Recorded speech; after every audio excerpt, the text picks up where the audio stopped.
Alright guys, welcome back indeed to the channel. So today we're going to be going over a tier list for Season 1. This is obviously going to be my predictions as, well, we haven't figured out any crazy bugs or anything, but I wanted to make this before the season started because a lot of you guys have asked for it, so I'm here to deliver. So what I'm going to be mainly focusing this video on is going over the special powers that these brand new malignant hearts have. So starting right off, you socket into your jewelry slots. You have 3 different hearts, and depending on what the class has, because there are ones that are available for all the classes, and while some can benefit from some of these abilities more than others, like for example getting some sort of lightning damage, right? The sorceress can definitely benefit off of that because you have like some non-physical damage bonus where, like, if you're playing a rogue, getting, you know, lightning damage might be impossible, or lightning crit chance, right? If some of these abilities have some certain mechanics where we can actually scale them on certain classes, this could actually factor in, and some of these are going to be kind of going into the dark because we don't know what can actually scale, what can be counted as a skill in a certain category, if that makes sense. Like, if we activated this off of a core skill, would this actually count on the core skill in terms of bonus damage? Maybe, maybe not. It comes down to some of the stuff just not being known, but we do know some of the effects of these, so we have an idea on what these could actually have. So I actually put together 2 tier lists, and we're going to do 2 tier lists because some people just prefer like the early game / casual, which means that you're going up to maybe like level 50 to 70, and then you're kind of burnt out, you're waiting for the next season, whatever the case may be. Whereas the end game, I'm talking about like level 100, pushing maybe even Sigil 100. So starting right off in terms of I'm going to start off with the rogue, because this is probably why you guys clicked on this video, and know how good rogue is. In terms of the early game, rogue is just dominant. I mean, it's one of the fastest classes in the game. Only really competing class in the early game is the sorceress, just because sorcerers, well, they have teleport, and on top of that, you can basically run chain lightning, and chain lightning has an amazing amount of AoE clear in the beginning, okay? And the end game, well, we'll talk a little about that in a second, but rogue early game has by far one of the best mobilities in the game. And on top of that, what does rogue get towards the end of the game? Well, they have one of the best and most insane hearts in the entire game. So what it does is your attacks, not unlucky hit, okay, it's just a 5 to 15% chance to apply all of your imbuements with 50% of its potency, making all of the enemies poisoned, taking all of the shadow damage with the explosion, freezing all the enemies. This is massive because when you freeze enemies, most people will be playing with a bonus to like chilled targets, which gives you more bonus damage on frozen enemies. You can also run the glyph control. There's just so many things that make this absolutely crazy. When you compare it to looking at what you can get on the other classes, this is actually pretty big, especially with one of the new legendary nodes that gives you bonus damage to a separate element via the imbuement. And if that stacks multiple times, I mean, we're looking at something absolutely crazy in terms of the end game. But this is one of the biggest things that they get that is very, very nice for them. So early game, yeah, rogue is just known to be one of the fastest classes in the game, and then in the end game, they actually have a lot of potential. Now, are we talking about pushing Sigil 100s? It's going to be difficult in terms of survivability, but if you freeze everything, which is kind of how most people are doing Sigil 100s anyways, they're just freezing everything and then they're just slowly killing things off one by one.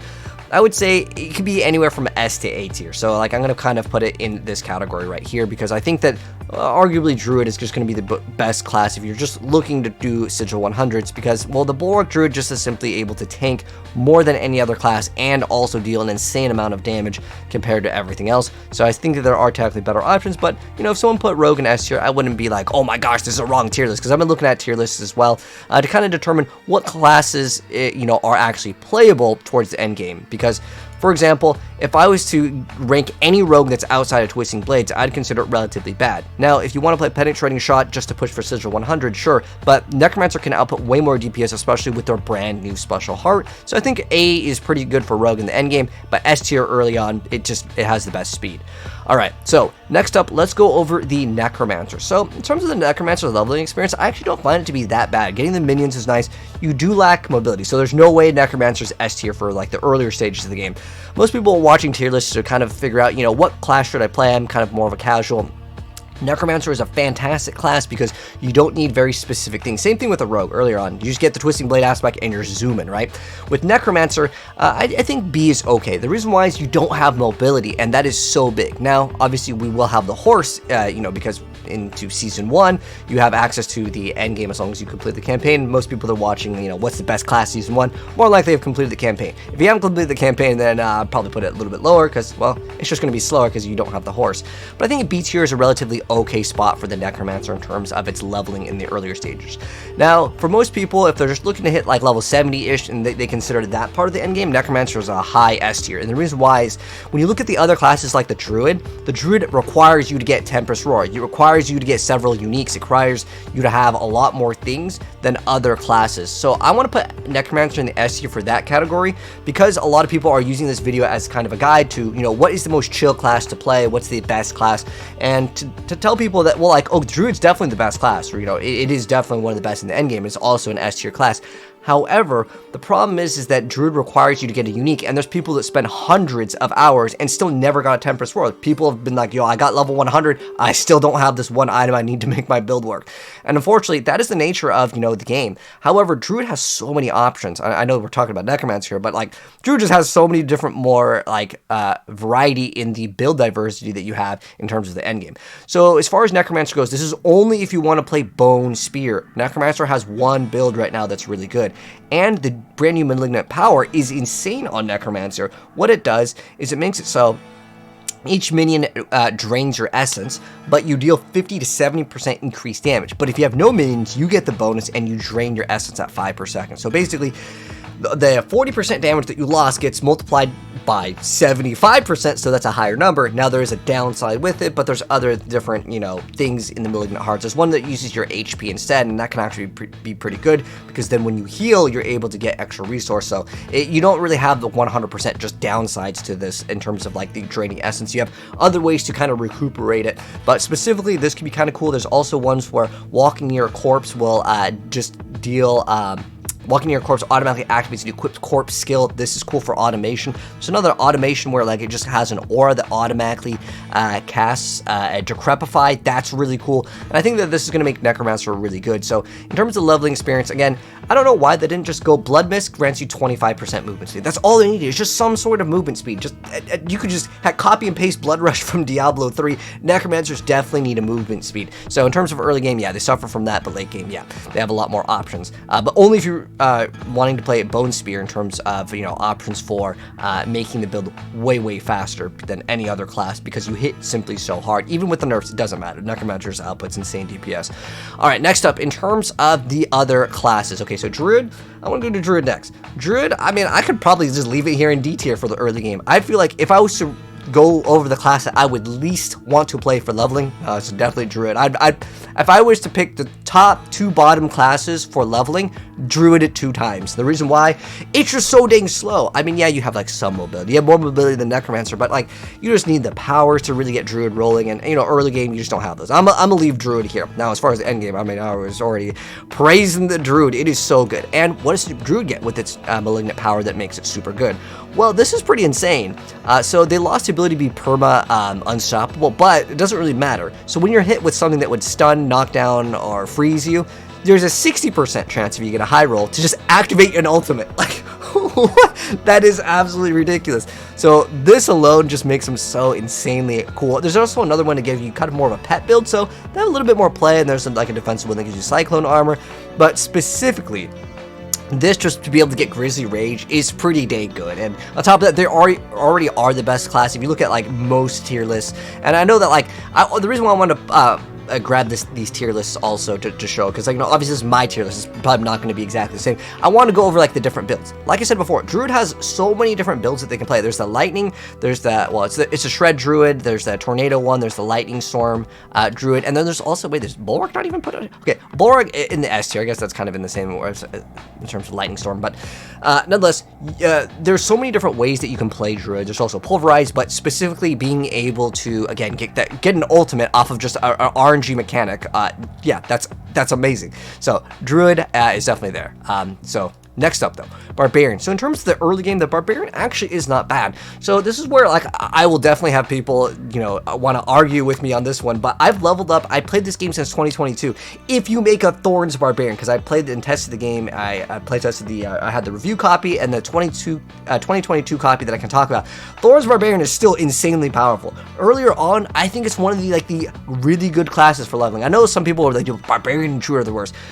Druid is way worse than Barbarian. I mean, we could go to look at speedruns, but I promise you, you make a Thorns Barbarian, you will breeze through content earlier on. I'm talking about early game. The reason why is you pop that Thorn Potion, everything 1 to 2 shots itself, and you start scaling Thorns earlier on. You get Flay. Flay just got buffed. I genuinely think Barbarian has a pretty decent leveling experience because you have several different mobility skills. You have Charge, you have Leap, and you have just flat movement speed that you can get earlier on. I think Barbarian's actually in a pretty good spot for leveling. Now, in terms of the end game, they're really not that bad either. I think that they are a pretty decent character. Originally, I had Barbarian S tier. I think A is like appropriate. They did get nerfed quite a bit. However, none of their powers were really good. I was looking at the powers. I'm like, well, what does Barbarian get for like their super uber broken power? Because broken was the term that they used on the live stream for like these special powers. So we have, this is their ultimate one. The gray one, by the way, is the ultimate one. Most of these are like the best ones anyways.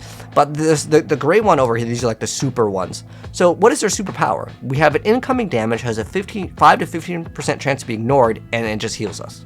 That's our superpower. It's like, sure, I mean, getting more tankiness is kind of cool, but like I wanted some like really good offensive ones. So what is the offensive one? The orange ones are the offensive ones. So after you spend a certain amount of fury, within 2 seconds, your non-basic skill crit strike chances increase. So that could be a decent amount, but if you are able to consistently channel Whirlwind and you're using the other brand new thing where you spend life instead of resource, which is another brand new thing. This is for all classes though.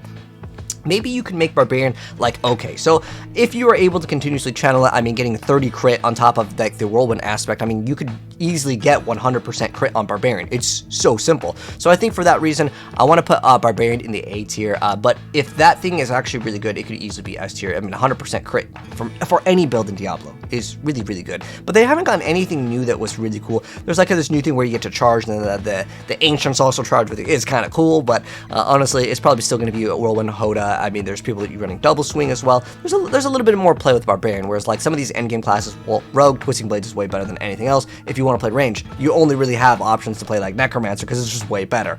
All right, so the last but not least class, the Sorceress. Where do I put this? Now, this is going to be a surprise. A lot of people right now consider Sorceress really bad, and like I'm not going to disagree with you. Now, the leveling process it's actually like it's better than Rogue, and like while Rogue is the fastest, the problem is Rogue just drops the monsters way faster. Like Rogue is still way faster in terms of damage once you start getting towards like the bosses, and the reason why Sorceress needs the aspect of control, it did get heavily nerfed. But in terms of any of the speedruns, like I was watching speedruns because I was curious, I want to see who's the fastest class because I wanted to see what they were doing and stuff. And Sorceress is pretty, if you just type in like world record speedrun, well, look at, we got a Sorceress, well, the Druid one. I don't know how this one, sometimes it's just YouTube search results, right? But this one over here, this one is in 4 hours compared to, again, well, it depends what they're doing, because sometimes people are doing capstones, sometimes people are considering certain other things, but as far as I'm aware of, yeah, the Sorceress is still really fast in that department, and the reason why, and it's the same thing I did in my live stream, when you guys saw me play Rogue, or Sorceress, Chain Lightning bounces, it just has such good feel to it earlier on, and especially when you use the one where it's like when you spend 100 mana, you just get a free one. I like that a lot. So with the Sorceress early game, it's fantastic. You can play most builds earlier on. Firewall is pretty good early on because you can just throw it and just kind of move, and I like anything that just does AoE damage. Blizzard even is pretty decent earlier on. It applies freeze. It's really small damage, but it's earlier on. Most things die really fast, and there's so many things with the Sorcerer's enchantment system where you just get like these free abilities, and it feels really good. Then you get to like World Tier 3 and you're like, well, things aren't dying, so where does the Sorceress go here? Now, in terms of the end game, I mean, it's definitely the lowest class. I mean, it is far below just like going down to B. I think C tier might be an okay option, because I was thinking about like what is actually good with the Sorceress. Well, some people over here are like, this is back rolls. They're putting like, B tier of the Ice Shards, but it is far below some of the other builds, like Trample Slide Drone. I just feel like because of the most recent nerf, and they might not have updated this, right? And, you know, I was checking out what Icy Veins had the Sorc for as well, in terms of, like, the Nightmare Dungeon push, because most people aren't going to be pushing anyways, right? Most people, they get level 100, and maybe that's it. Maybe they hit 70 or 80, but in terms of Nightmare Dungeon push, I think that the Sorceress, you do have options to push. It's just so dang slow, because you have to freeze, stun, immobilize to get any sort of bonus damage, but that does not work anymore, and that is why they are just going to be really lacking. But hold on, maybe I'm going to put it up. Hold on, we've got these special powers. Now, again, I'm making this as a pre-season 1, as in I played the most recent update with all of the nerfs. However, we don't have the Malignant Heart, so I haven't been able to test this out. So what is kind of nice with this Tal Rasha one, you can get a pretty decent amount. I mean, that's potentially 36% increased damage, but still, again, if we go back to before the nerfs, you had triple the amount of bonus damage on the aspect of control, whereas now you only get 1, so you just stack 3 times. However, I was looking at what else we had. So if there's a crowd control effect, it also affects the enemy with that crowd control effect, and that's kind of cool, right? If you're playing Ice Shard Sorceress, if you get frozen, they get frozen, and then you just have those things shoot out. That's really cool. However, with Omni Power, which is their super powerful one, right? The core skills that launch a projectile consume all of your mana, so it uses everything. And then for every 40 to 35 mana consumed, you launch an additional projectile.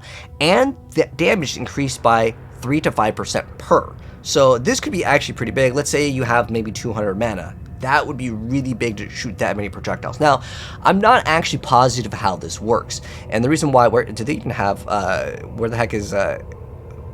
It's not even on the tier list. It's worse than the F tier apparently. Wait, did they not have Frozen? Yeah, Frozen Orb isn't even on the list. I don't even know. Does Icy Veins even have Frozen Orb? Hold on. No, there's no Frozen Orb anywhere. Now, the reason why I was thinking this is really good, if you've seen the Frozen Orb aspect lingers and it pops multiple times, and that could be pretty dang good with Omni Power if it shoots out. Like, how Frozen Orb works is it shoots out, and it hits, like, multiple times, and that's why it could be super, super powerful with this one. Now, I'm not going to be able to tell you how this feels, because a lot of you guys wanted my tier list before the season came out, and so, you know, I'm giving you guys my feedback. You guys are seeing gameplay of me playing in a group here, so I'm able to give you guys a little bit better feedback while I haven't tested every single build at level 100 after the nerfs, every single variant. With the Sorceress, though, no one's playing Frozen Orb, right? I tried playing it. It is still not very good. Now, with this, could it be changing if we can shoot out 3 Frozen Orbs, and they all linger and all pop, and they shotgun? That is the important thing. Now, as far as I'm aware of, Fireballs still shotguns, which means that if I shoot 3 fireballs and there's 1 enemy, all 3 fireballs can still damage this for the very first enemy. Some games don't allow that. And if Frozen Orb, it depends also on how the projectile works. If the projectile goes out and splits versus like stacks on top of each other, or fans in a certain area, or I'm not sure how it works, right?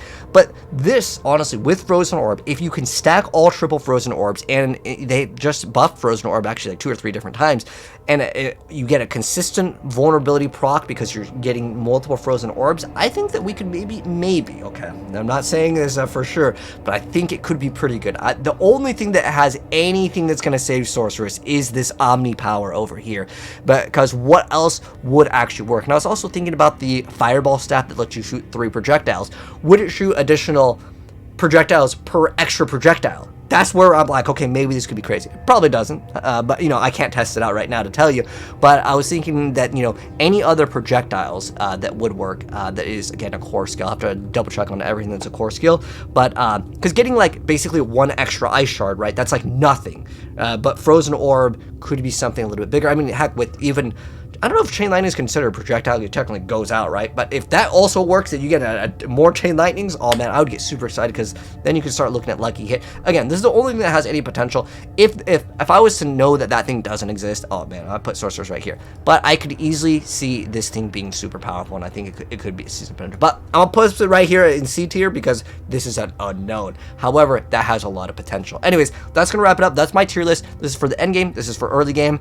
This is my tier list for Diablo 4 going into season 1, but we'll have to update this if there is any change. Let me know your guys' thoughts on my tier list down below. If you guys enjoyed the video, drop a like. If you're new here, hit subscribe, turn that bell so we get to find out what's the actual tier list, because, well, to be honest, they're all going to be subjective anyways, but with an update, maybe with specifically this thing, I want to know how good Omni Power is. Maybe we'll have to move some things, but anyways, I'll catch you guys in the next video. Peace.